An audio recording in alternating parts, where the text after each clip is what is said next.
Hola, bienvenidos a su podcast El Caseto. Soy Carlos, su MC, maestro de ceremonia. Si lo están viendo desde YouTube y les gusta el contenido, por favor, denle en suscribirse, después denle a la campanita.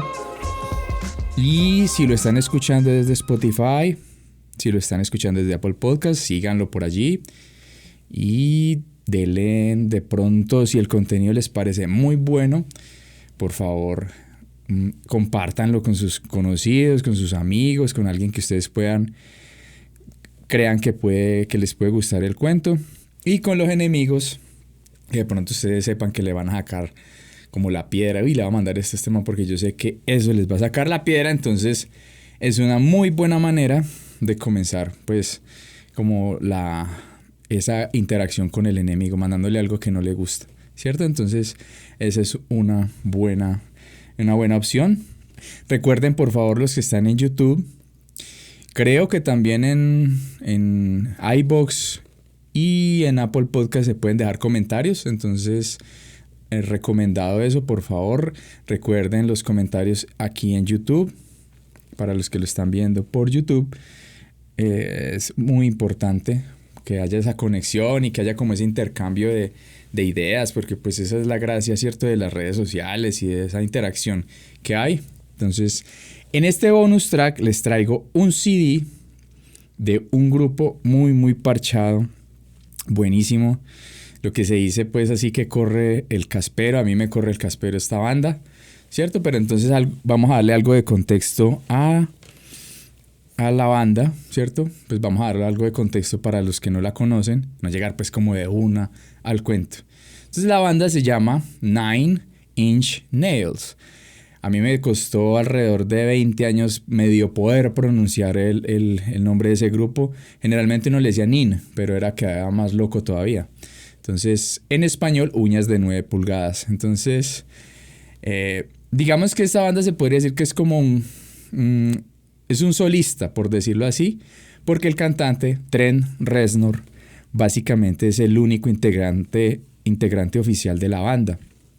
Entonces, porque pues él es instrumentista, productor, compositor, digamos, el man hace de todo. Entonces, es una banda de un solo hombre. Entonces, hay muchos casos donde las bandas básicamente tienen un integrante que es algo así como el dueño pues de la banda, y creo que hasta legalmente puede llegar a serlo, ¿cierto? En papeles aparece como el propietario, ¿cierto? Pues eso como que ayuda a evitar discrepancias y peleas dentro de los grupos, cuando uno solo es como el dueño del aviso y los demás digamos que aportan de manera intelectual y creativa, pero pues hay uno que tiene el control total pues sobre la banda. Entonces es como una empresa, por decirlo así, que contrata músicos y pues si la cosa va bien siguen allí, y si no pues los dejan ir o los echan, digámoslo así. Entonces digamos que la cosa pues no es tan pragmática ni tan fría pues como el caso pues de una empresa o de una fábrica, ¿cierto? Porque se trata pues de arte, y entonces el arte involucra pues el factor humano, es vital, y pues viéndolo ya de una manera como más espiritual, pues estas almas deben encajar para lograr pues un resultado final bueno. O sea que se le tiene que meter el alma al cuento. O sea, una banda sin ese factor no funciona bien. Estas bandas manejan este concepto es porque el artista quiere tener, digamos, un control creativo total de lo que produce la banda, ¿cierto? Cuestión de imagen, de sonido, de manejo pues como de las relaciones públicas, todo este cuento. Entonces, obviamente el resto de los integrantes del grupo pues deben hacer sus aportes, pero pues la palabra final la tomará el dueño de la banda.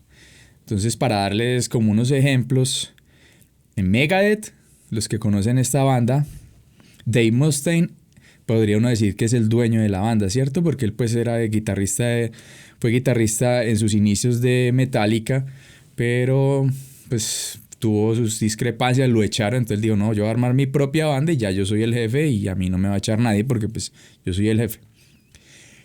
Alice in Chains, una banda de grunge, podría uno decir que el dueño de la banda es Jerry Cantrell, ¿cierto? Tan así que murió uno de los integrantes, pues que era el vocalista principal, y la banda pudo seguir, ¿cierto? Porque pues Jerry Cantrell es el dueño pues de esa banda, ¿cierto? En el caso de otra banda inglesa, se llama Oasis, creo que ya la hemos nombrado por acá en el podcast, y el principal, pues podría decirse el cerebro, el dueño de esta banda, es Noel Gallagher, a pesar de que él tenía pues como compartía esta cuestión con el hermano, esta autoría de la banda, pero pues él es el dueño en sí, porque Oasis después de de Liam Gallagher siguió, entonces Noel Gallagher es el dueño básicamente de esa banda. Y pues creo que hay muchísimas más, estas son como para ejemplificar, pero los quiero leer de pronto en los comentarios si alguno de ustedes sabe o conoce pues como esa característica en otras bandas, otros grupos. Generalmente eso pues la idea es que ocurra en grupos, ¿no? Que tengan un nombre, pero básicamente es el dueño es un personaje allí. Entonces los leo en los comentarios, los espero allí. Entonces, volviendo a Nine Inch Nails, esta banda pues nació en 1988 en Cleveland, Ohio. El género principal es rock industrial. Puede decirse que este género inspira sus ritmos en los sonidos que hacen las máquinas mientras funcionan, ¿sí? Producen patrones rítmicos como samplers, como cuando una computadora hace algo, ¿cierto? Cuando las computadoras tenían discos duros que sonaban, o las máquinas de escribir. Entonces provienen de allí esos sonidos. Entonces también esos sonidos como pastosos, desgastados, rústicos, indefinidos a veces, ¿cierto? En ocasiones uno no sabe eso a qué suena. Este género pues particularmente inició a mediados de la década de los 70. Aquí me voy a dar un sorbo de vida. Ahí se podría decir que existe una conexión muy cercana con el post-punk que surgió en Inglaterra en la década de los 70s. Digamos, en mi entender, podría ser pues como una de las raíces del rock o el metal industrial, también el post-punk. Entonces bandas, por ejemplo, como Joy Division, Bauhaus, The Cure, The Fall, The Slits, Siouxsie and the Banshees. Ese es nombre que también me produjo mucho me produjo bastante dificultad en sus inicios poderlo pronunciar. Siouxsie and the Banshees, otra banda de post-punk. Sin embargo, el estilo más parecido a lo que escuchamos en Nine Inch Nails, ¿cierto? Ese sonido pues como característico de ellos, muy propio, digamos, se fue configurando, fue como a mediados de los 80s. En general este estilo de metal industrial, a diferencia del post-punk, a mediados de los 80 fue donde empezó a sonar más a rock industrial, a metal industrial. Entonces con bandas por ejemplo como Ministry, una banda pues gringa, y Die Krupps, KFMDM, par de bandas alemanas. Se podría decir que las raíces de este género también están en ese país, como que se comparten entre, podríamos decir, Inglaterra y Alemania. Una banda legendaria alemana y pionera pues de los sonidos electrónicos, que tiene otro nombre bien enredado pues alemanes, se llama Kraftwerk. Yo antes al principio no le decía Kraftwerk, pero la W en alemán creo que suena como una V, pero así como V, entonces Kraftwerk.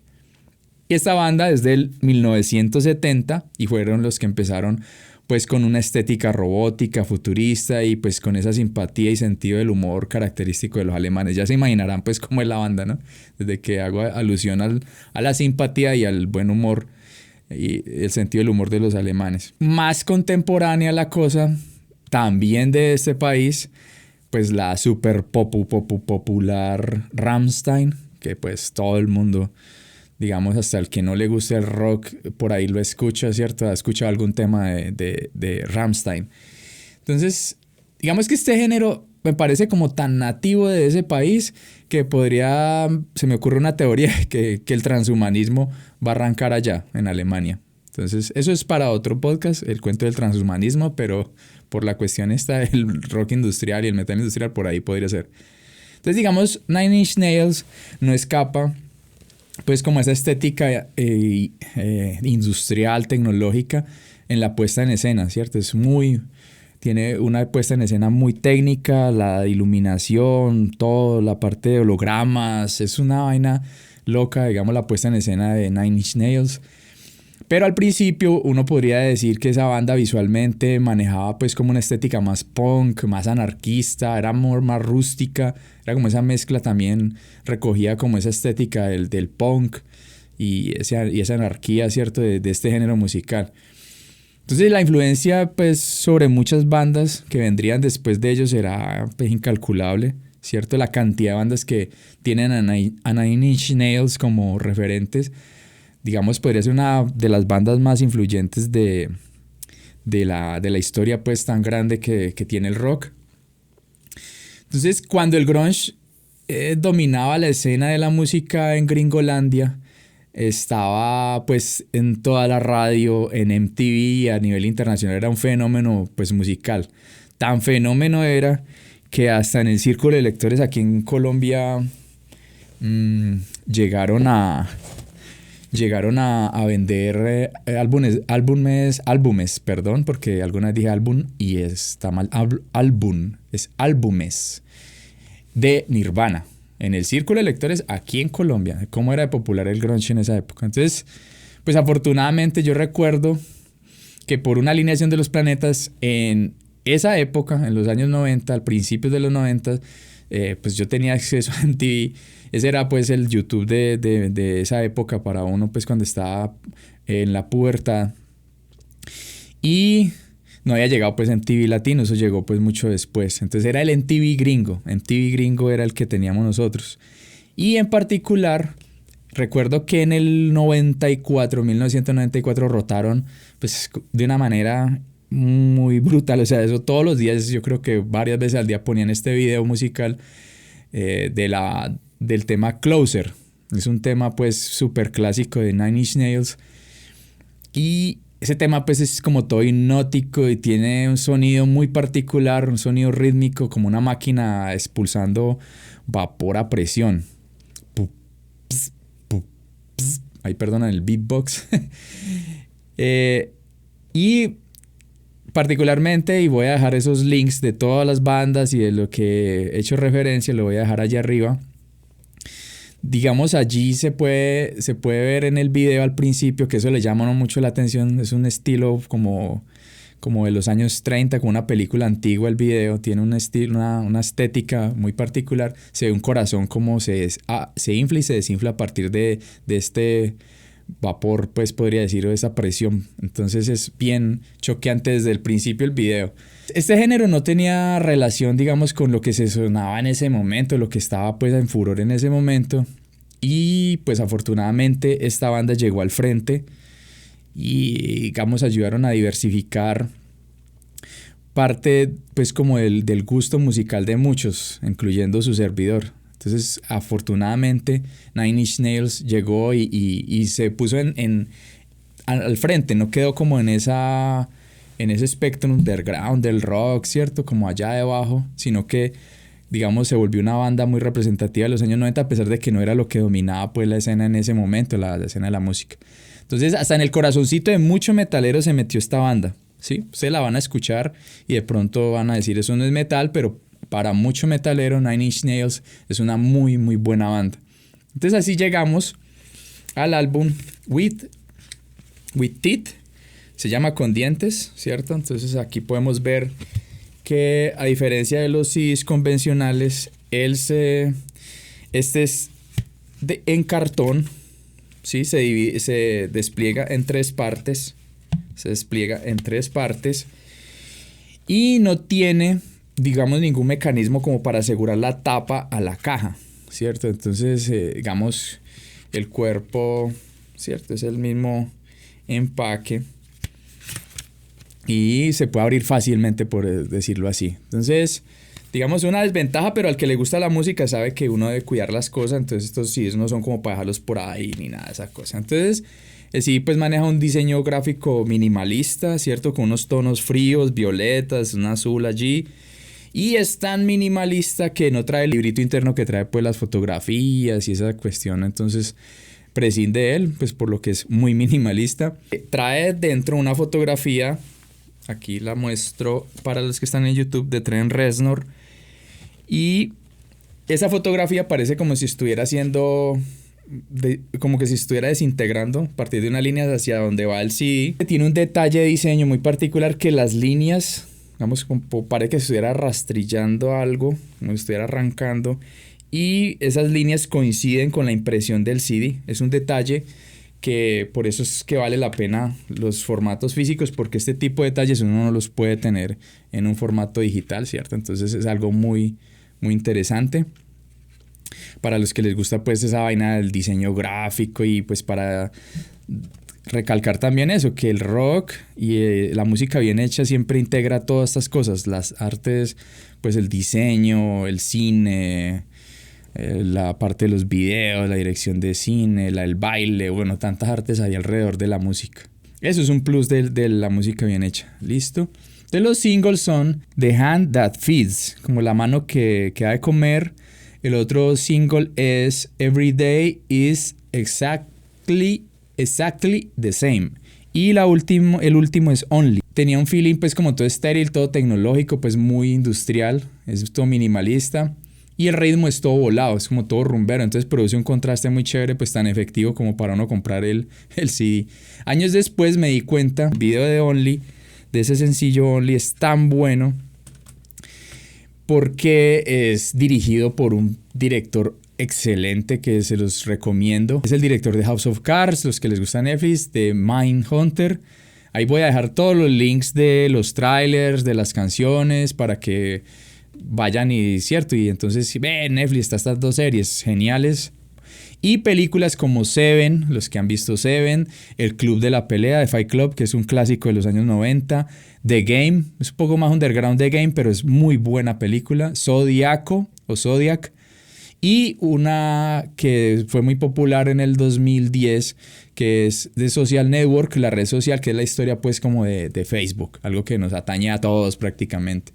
Entonces este señor David Fincher, muy buen director, para que lo chequen. Voy a dejar todos los links, los trailers de las películas y los links, de pronto si hay los trailers de las series, pues también los voy a dejar allí. Un dato particular de esta última película que les dije de la red social es que Trent Reznor, el cantante de Nine Inch Nails, se ganó un Oscar a la mejor banda sonora, y que fue con esta película, con Atticus Ross, que es un productor de música también, pues que ellos hacen pues como esa pareja explosiva en la música y en la música de películas. Creo que también están involucrados en esta última película Soul de Disney.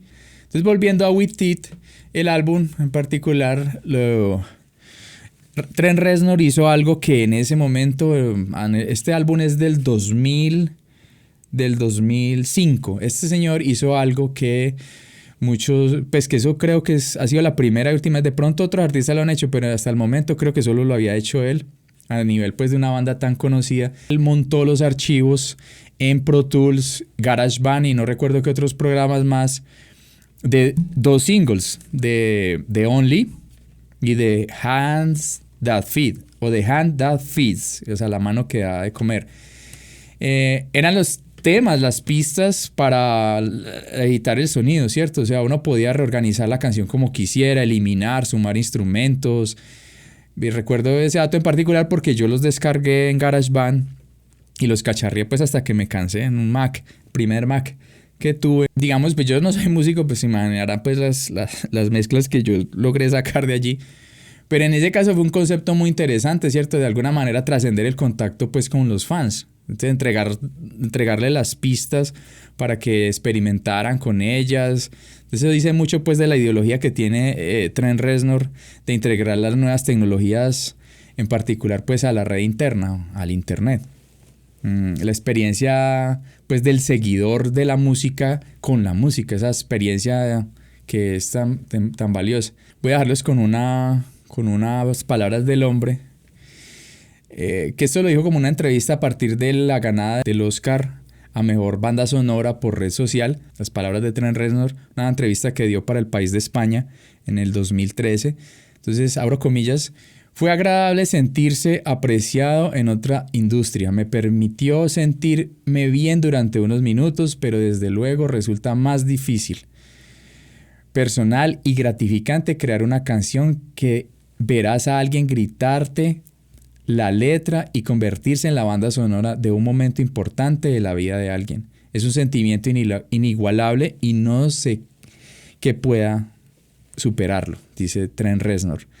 Entonces, con esa idea en la cabeza me gustaría pues como saber qué canciones, digamos, recuerdan ustedes, déjenlo ahí en los comentarios, intercambiemos esa idea.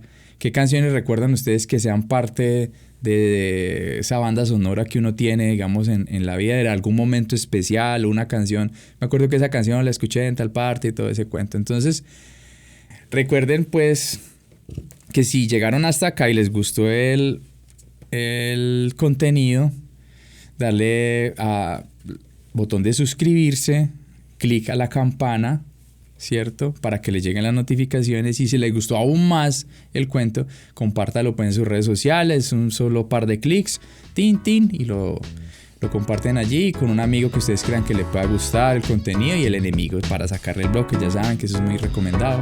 De mi parte, mi nombre es Carlos y les doy las gracias por haber escuchado el caseto. Hasta la próxima.